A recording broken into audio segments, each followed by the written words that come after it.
Okay, this is Mike with RKU Distributing. Today we're at Gator Tail in Laurelville, Louisiana. This is Bubba. Bubba is going to go over, today is November 17th or 18th, 2022.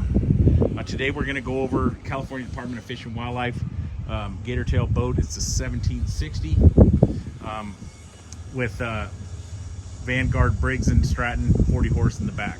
We're going to kind of go over this and do a real quick walkthrough to help everybody familiarize themselves with this unit. Go ahead.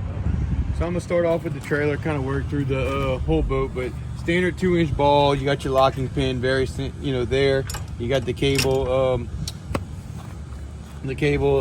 Oh my goodness, help me out.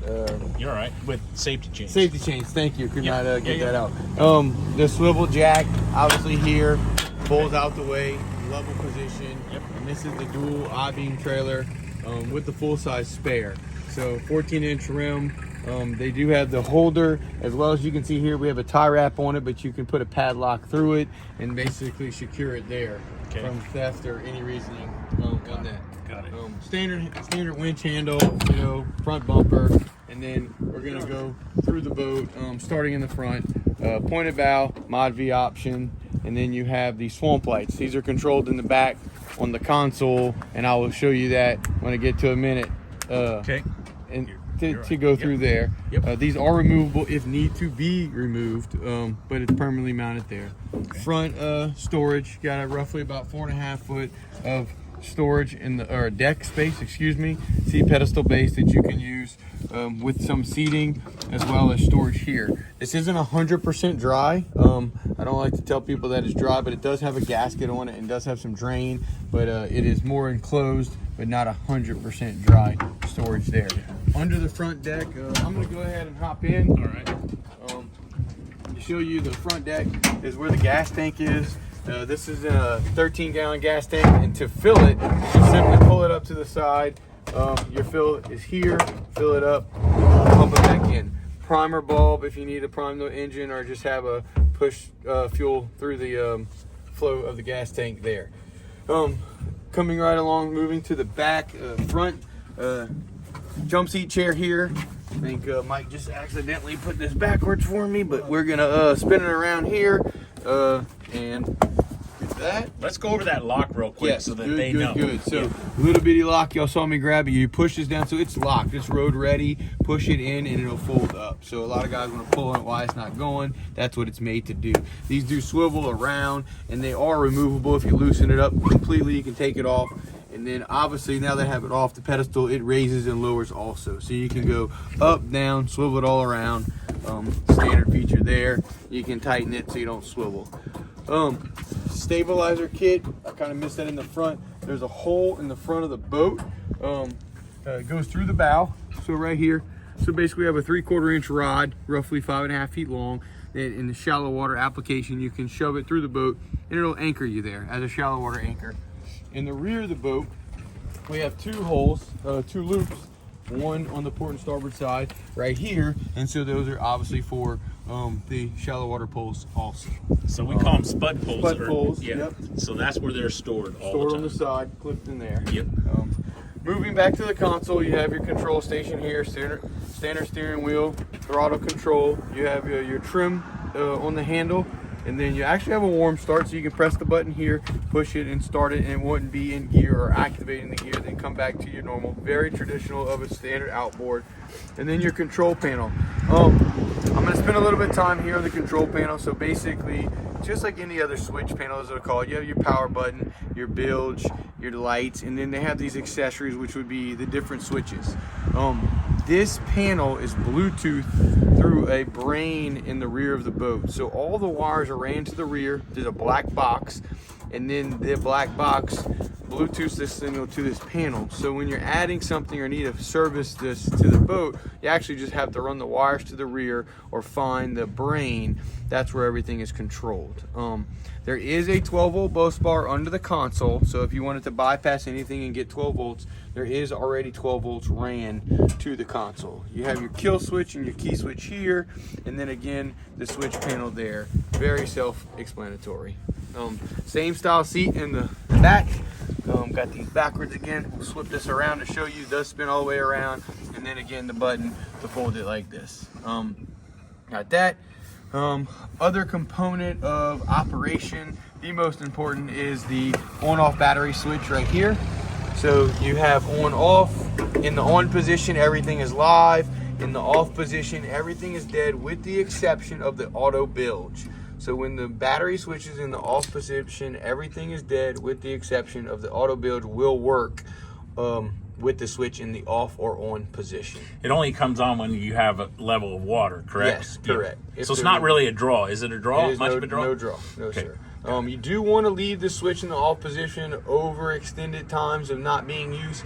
Where we find there is a slight draw on the switch panel configuration I talked about. It's kind of pinging for a signal, looking for the Bluetooth. So we've seen like over a week or two, it'll draw down. You want to, turn the battery switch off when the boat is not in use. That's the last thing to do at the end of the day. Correct. Yep. I'm going to go into these storage pods here. Okay. So you have a rear pod on the port, a rear pod on the starboard, and these are 100% waterproof. So you have a access here, goes up underneath there. You can see quite a fair amount of storage, and this is 100% waterproof. That, and then there's a kind of a rear deck, as we call it. You can pass behind the seat, walking from pod to pod, stand on it, service the back of the boat, going there. In the rear, this is your rear nav light. Looks like an antenna, but it's actually an LED light. Very, very durable. It's called a maxed out LED. All the information is right there on the tag. You can move it around. It is completely removable. We fold it down to the side, not in use. And then you just tighten it up and it's there. And then if you actually wanted to remove it altogether, you just pop it off the little knuckle and then undo the plug, put it in a box, put it where you want, and it's off the boat altogether. Got it. As simple as just putting it back on and plugging it back in. The drop deck, this is the rear of the boat, kind of where the motor hangs. As you can see, I'm standing on it. You can climb in and out of the boat. On the trailer or on the water, if somebody needs to get in the water, it's an easy platform, kind of putting up a knee, climbing in and out. This deck plate, very important. This is where your plug is for the boat. You put the plug from the inside the boat, and it's on a lanyard right here. I'm gonna kind of reach my hand and kind of fold it. This is a big surprise right here. That is where the drain plug is. That is where the drain on the inside. It can't go anywhere. It's on a lanyard, and then obviously just putting the cap back there. All hydraulic steering on the engine. See here with the hydraulic helm up there. Gonna kind of move on to the motor from here. Start at the top, move to the bottom. Okay. You have your standard engine oil. This is a air-cooled Briggs & Stratton engine, Vanguard. 1550 synthetic engine oil, 2.5 quarts. Your oil filter is here, and your drain is here. Everything works off of this side. The same oil I put in my motor, I put in my transmission. The transmission service interval is every 100 hours, 1.5 ounces. So 2.5 quarts in the engine, 1.5 ounces in the transmission. The break-in service of this engine is run it at 15 hours. There's no varying of RPMs. You can run it from the first day out at any RPM you like. The most important thing is to change the engine oil at 15 hours. After 15 hours, your tachometer hour meter, which is up here, you'll run it till it gets to 50 hours. Once you're at that 50-hour mark, that's your first full oil change. You want to change the oil in the filter again at 50 hours. And what I'm kind of doing is resetting that tach, so now it's easy to remember. 50, 100, 150, 200. The oil in the transmission will be every other oil change being at 100. So right. It's 100, 200, and 300. And that hour meter is right above that label. Yes. So when the motor is in the on position, not running, it will show hours, and then when it's in the running position, it will flip to actual RPM. Got it. To run. Here is all oil. There are some grease points and grease zerts. I'll show you. Highlight. There's a grease zert up here with a drain plug down here. So you pull this plug before we pump grease into here. Once we got fresh grease, move on with life, put the plug back in. You can see there's one down here as a grease point. There is no plug. That is just a grease it, this shaft right here, lubricating it there. There's also another greaser up underneath this cover. So we have one here, one down here with no plug. The main midsection shaft has a plug.